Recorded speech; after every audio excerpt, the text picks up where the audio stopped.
तो आज हम बात करने वाले हैं मार्वल सिनेमैटिक यूनिवर्स के एक ऐसे विलन की जो कि हमें आगे के फेज में दिखने वाला है, जिसने सभी यूनिवर्सेस को कनकर करने के लिए समय में एंडलेस जर्नी की, जिसे लोग टाइम मास्टर के नाम से भी जानते हैं। लेकिन कैंग स्टार्टिंग से कोई सुपर विलन न होकर बस 31st सेंचुरी का एक मामूली सा इंसान था, जिसकी जर्नी को हम देखने वाले हैं कि फ्यूचर का एक मामूली लड़का कैसे टाइमलाइंस में छेड़खानी कर मल्टीपल यूनिवर्सेस को कनकर करता है और एवेंजर्स के साथ फैंटास्टिक फोर का भी one of the most strongest threat बनता है।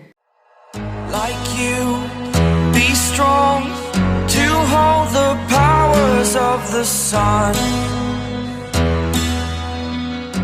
तो कहानी शुरू होती है नथानियल से, जो कि हमें बता रहा होता है कि हजारों साल पहले सिकंदर महान एक विख्यात ऋषि के साथ बैठा था, जहां उसने एक ऐसा रहस्य सीखा जिसे जानकर वो अंदर से हिल गया।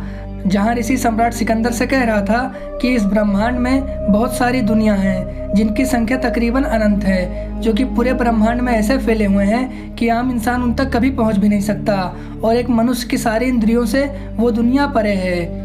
ये सुनने के बाद अलेक्जेंडर अपने पूरे साम्राज्य को याद करता है, जो कि मेडिटेरेनियन से लेकर एशिया तक फैला हुआ था, जिसको जीतने के लिए सिकंदर ने बहुत सी कुर्बानियां दी थी।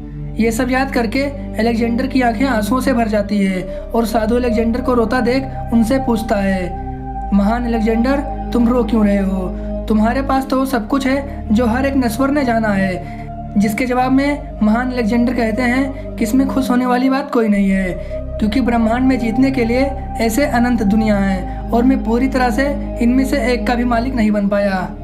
जिसके बाद नथानियल पहली बार अपने बारे में बताता है, हाय, मेरा नाम नथानियल रिचर्ड है। मैं 31वीं शताब्दी में पैदा हुआ हूँ और समय के साथ मैं अब 18 साल का हो चुका हूँ, जिसमें मैंने अब तक कुछ भी हासिल नहीं किया है। मेरी दुनिया आनंद और मनोरंजन का एक यूटोपिया था, जिसको मेरे जानने वाले पोस्ट स्कार्सिटी और मैं बोरिंग कहता हूँ, क्योंकि यहाँ 10 साल का लड़का एडवांस रोबोटिक्स में मास्टरी कर चुका है और कोई दूसरा लड़का जिसके गले को गुंडों ने काट दिया था वो कुछ महीनों में रिकवर हो सकता है, जो कि मैंने किया था। लेकिन इन सब के अलावा इस जगह पर ऐसा लगता है मानो समय रुक सा गया है, इतिहास का अंत हो चुका है, हर लम्हा व्यर्थ लगता है और कोई भी ऐसी चीज़ नहीं जिसका हम काउंट डाउन करके बेसब्री से इंतजार कर सकें। और इसी वजह से मैंने अपना समय देखना शुरू किया कि वास्तव में यह है क्या, एक पिंजरा।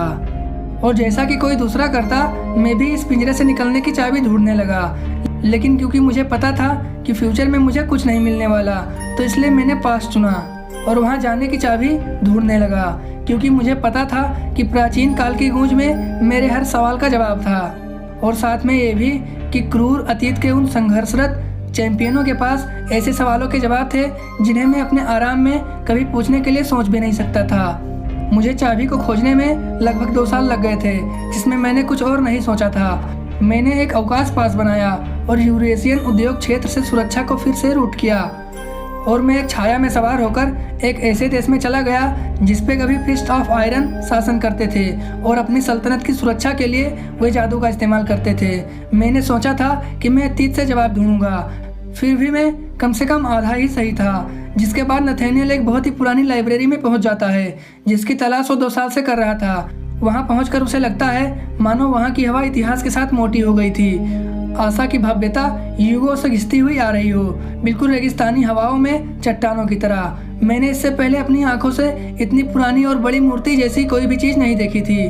वो बहुत ही खूबसूरत था और मैं उतना ही बड़ा मूर्ख भी, क्योंकि जो प्रतिमा मुझे खूबसूरत लगी थी वो डॉक्टर विक्टर डूम का बोर्ड था, जो कि अब एक्टिवेट हो चुका था और वो मेरे ऊपर अटैक कर देता है। जिससे बचने के लिए मैं उससे कहता हूँ, तुम्हारे मालिक काफ़ी वक्त पहले गुजर गए हैं और अब मैं ही तुम्हारा मालिक हूँ। लेकिन तभी डूम का बोर्ड नथानियल पर अटैक कर देता है। लेकिन तभी वहाँ बहुत ही तेज़ी से एनर्जी ब्लास्ट होता है, जिसमें से कैंग अपनी एडवांस गन लेकर डूम बोर्ड का सर टारगेट करता है और नथानियल से बोलता है, झुक जाओ बच्चे। डूम एक मूर्ख हो सकता है, लेकिन अच्छा इंजीनियर हमेशा शाश्वत होता है।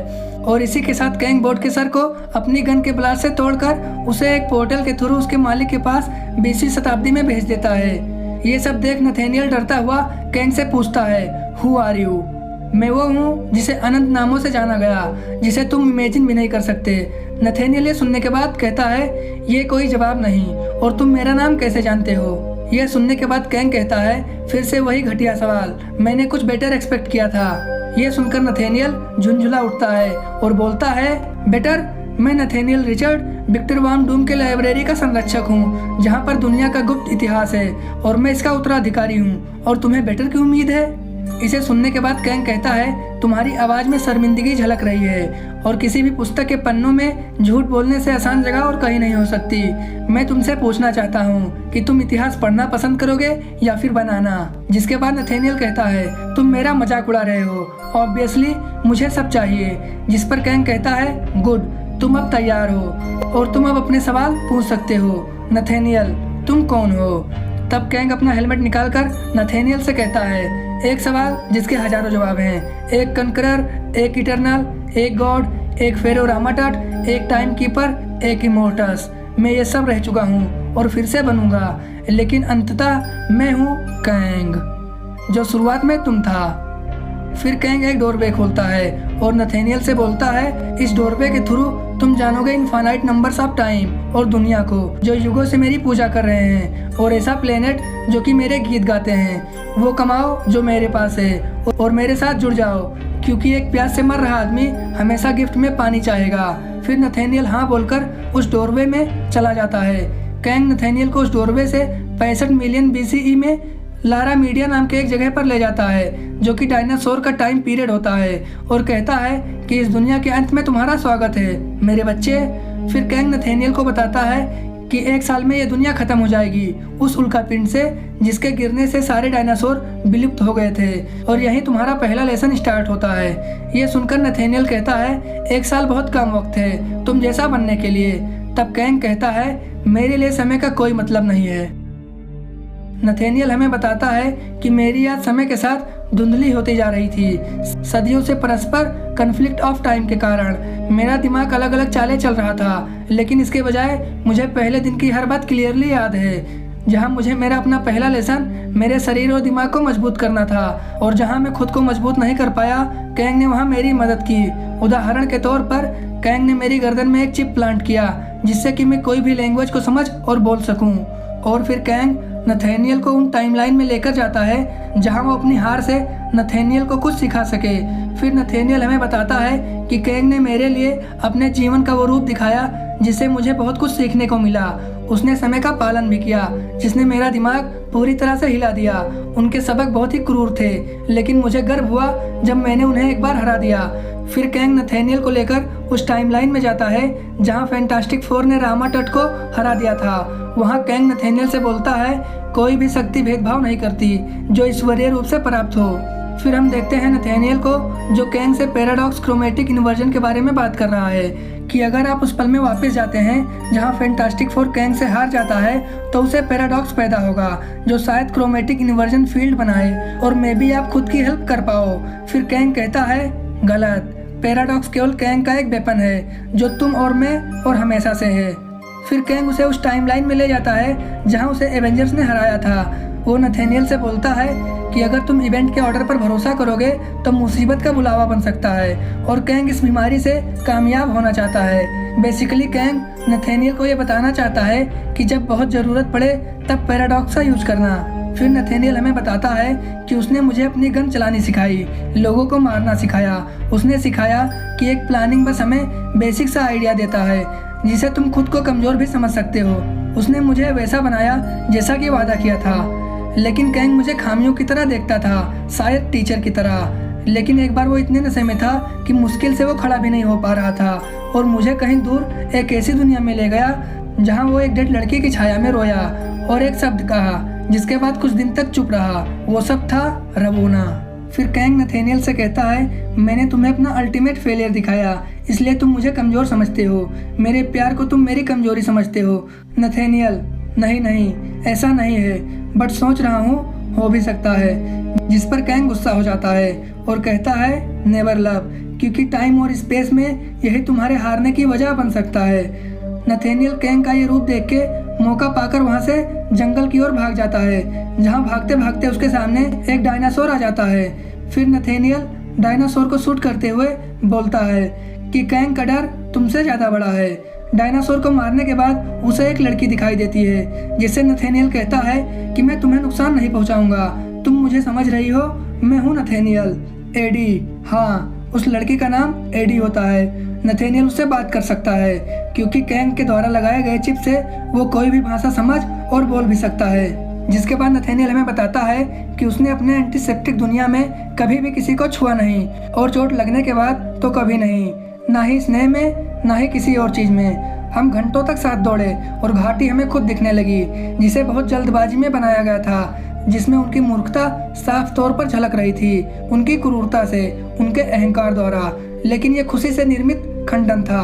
एडी उसको लेके अपने कबीले में जाती है जहाँ उसका लीडर उनका स्वागत करता है, जिसे वो लोग दी लास्टिंग पीस बुलाते हैं। और साथ में नथेनियल बताता है कि उसे डर लग रहा था कि कहीं वो उसकी कुर्बानी ना दे दें या फिर कैदी बना लें जिनकी खालों से वो दीवारों को सजाते हैं। और क्योंकि मैं एक आउटसाइडर हूँ तो ऐसा महसूस होना लाजमी था।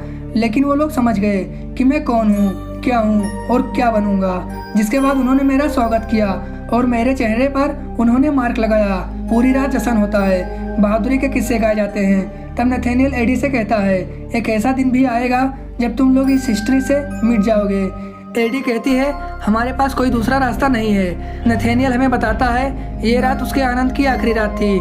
मुझे उसके लोगों ने कहानियाँ सुनाई और उस तारे के बारे में बताया जो अनंत समुंदर में गिरा और उससे वो बने, और भविष्य का वो तारा जो एक दिन गिर के सबको राख कर देगा। मैंने पूछा उसके लोग कैसे आगे बढ़ सकते हैं अगर वो इस भविष्यवाणी को जानते हैं, क्योंकि वो इतिहास में राख की तरह साफ हो जाएंगे। तब एडी ने मेरे कानों में फुसफुसाते हुए कहा, यही जीने की सुंदरता है और हम यही रहते हैं, in the space between the stars. फिर नथेनियल उस कबीले से भागते हुए कैंग के पास जाता है जो जंगल के बीच एक ट्री हाउस में है। वो कैंग से बोलता है, सर जो मैंने ढूंढा उस पर आपको विश्वास नहीं होगा। वहाँ लोग हैं और ये होना असंभव है। उनके पास कल्चर और संगीत भी है, आपको उन्हें नाचते हुए देखना चाहिए। सर क्या आप जाग रहे हो? फिर कैंग बोलता है, in the space between the stars. फिर कैंग नथेनियल से कहता है, वो तुम हो जो नहीं जाग पा रहे। तुम हीरो को उनके प्यार करने के तरीके से जानते हो। सिकंदर का रोमांस, स्टीव रॉजर्स जैसी पवित्रता, ये भावुकता तुम्हें कमजोर बना देगी और आज से जैसा मैं कहूँगा वैसा तुम करोगे। और उससे पहले अपने चेहरे से ये बेकार का मार्क हटाओ। नथेनियल गुस्से में बोलता है, नहीं। जिस पर कैंग कहता है, ये रिक्वेस्ट नहीं है, तुम्हें मेरे अनुसार ही चलना होगा, जिससे तुम्हारा भविष्य भी सेफ रहेगा और तुम्हारा जीवन बर्बाद भी नहीं जाएगा। फिर नथेनियल गुस्से में बोलता है, मेरा जीवन सिर्फ मेरा है और इन जानकारियों से हम उन कबीलों को परले से बचा सकते हैं। अगर समय का हमारे लिए कोई मतलब नहीं तो हम समय का यूज करके उनके लिए कुछ कर क्यों नहीं सकते? कैंग कहता है, फिर से बोलो। नथेनियल बोलता है, लव। फिर कैंग उसे जोरदार थप्पड़ मारता है। नथेनियल रोते हुए बोलता है, मैं उन्हें बचाऊंगा। फिर कैंग नथेनियल को घसीटते हुए कबीले के पास ले जाता है और कहता है, नहीं लड़के, तुम कुछ नहीं कर सकते। फिर कैंग अपनी गन से उन कबीलों के लोगों को शूट करना स्टार्ट कर देता है और सबको मार देता है और नथेनियल सिर्फ देखता रह जाता है। नथेनियल ने पहली बार कैंग के दहशत का सामना किया था। उसकी आंखों में डर साफ तौर पर नजर आ रहा था। तब नथेनियल हमें बताता है, मैं समझ गया था। हालांकि मैं टाइम स्पेस को पार कर लिया था, लेकिन मैंने कभी अपना पिंजरा नहीं छोड़ा और उस दिन मैंने अपना एक पिंजरा देखा, वो था कैंग। और इसलिए क्रेटेशियस के अंतिम महीनों में मैंने सीखने का नाटक किया जो कैंग मुझे सिखाना चाहता था, और मैंने उस ताले का स्टडी किया जिस पिंजरे में मैं कैद था। और दूसरी तरफ रवोना की याद ने कैंग को पीने के लिए मजबूर कर दिया था, और कुछ जड़ी बूटियां एक गिलास शराब का नशा दे सकती हैं, जिसे पिलाकर मैं आसानी से वहां भागने के लिए तैयार था। कवच ने मेरे लिए सारे रास्ते खोल दिए थे। तब नथेनियल कैंग का सूट पहन लेता है और हमको बताता है, मैंने सही समय का इंतजार किया, अंतिम दिन से पहले अंतिम रात का, और जो कैंग ने मुझे सिखाया मैंने उसका इस्तेमाल किया। फिर हमें पीछे उल्कापिंड दिखाई देता है जो डायनासोर की प्रजातियों को खत्म कर देगा, और वो धीरे धीरे धरती की ओर बढ़ता हुआ दिखाई देता है। फिर नथेनियल हमें बताता है कि मैंने सूट को फिट करने के लिए 2 बार थपथपाया और कंट्रोल को हॉट वायर किया ताकि कमांड अब मेरे लिए काम करे, और पहली बार शपथ ली जैसा कैंग ने लिया था, और मैं भी बन गया एक कॉन्करर। फिर हम देखते हैं उल्कापिंड जैसे ही गिरने वाला होता है, तब नथेनियल पोर्टल खोलकर दूसरी तरफ चला जाता है, और फिर नथेनियल हम सबसे पूछता है कि बदले में क्या मुझे जीत मिल गई। फिर हमें आगे देखने को मिलता है कि कैंग के सूट ने मेरे लिए रास्ता खोजा, और अब मैं आकाश से गिरने वाला एक तारा था। समय के साथ ये मेरी पहली जंग थी, और मैं कैंग से जितना दूर भाग सकता था भागा। वहाँ गर्मी इतनी थी जैसे कि मैं ऐसे टाइमलाइन में पहुँच गया हूँ जहाँ जीवन ही नहीं है। फिर नथेनियल का पोर्टल रेगिस्तान के ऊपर खुलता है और किसी बंदूक की गोली की तरह मैं जमीन पर आकर गिरता हूँ। तब नथेनियल अपना हेलमेट उतार कर देखता है कि वो रामा तट के साम्राज्य में आ चुका है, जिसके लोगों ने उसे घेर रखा है। और कैंग द कंकरर का इशू नंबर 1 यहीं खत्म हो जाता है। तुम सबको कैंग द कंकरर कॉमिक सीरीज के पहले इशू की स्टोरी कैसी लगी कमेंट में जरूर बताना। और इस सीरीज के टोटल 5 इशू हैं, जिन्हें मैं एक एक कर जल्द से जल्द अपलोड करने की कोशिश करूँगा। बाकी वीडियो पसंद आई हो तो लाइक और चैनल को सब्सक्राइब करना मत भूलना। मिलते हैं अगले वीडियो में। Till then.